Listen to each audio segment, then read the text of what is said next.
Before I formed you in the womb, I knew you. That means before your mother and your father came together to marry, God already knew you. Before you were born, I set you apart. I appointed you as a prophet to the nations. So you don't have a choice in this matter. That's the cost of working with God. Others can go make money, have names, become popular, and it's still not God's choice for them. You can actually be in a profitable situation or a profitable occupation, and it's still not God's choice for you.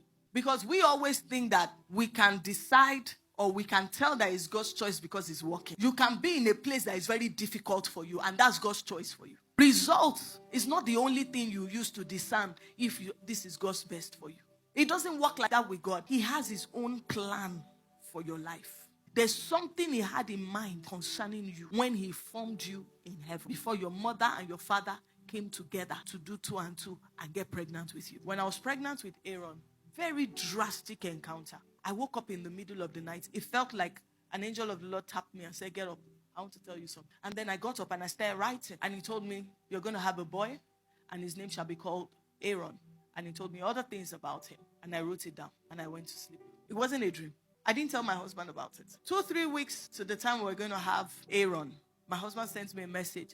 Madam, how far? Have you thought about a name for our baby? I said, you go first. Tell me what you think. He said, no, you tell me what you think.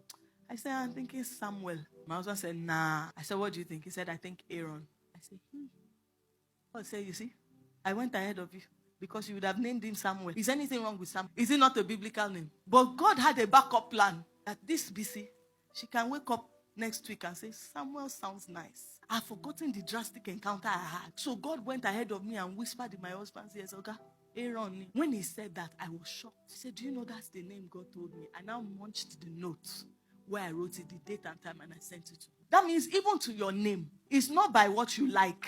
It's not by the name you feel like. Oh, what are the names? Google. People that use Google to check names for their child. You're joking. That's why some children are behaving the way you named them. That's why some children are walking out of order. From the name, there's a problem. As believers, we have to be this detailed in our choices. Even to the name you will call your business. Do you understand that God makes choices for us? The closer we are to God, the more choices he will make for us.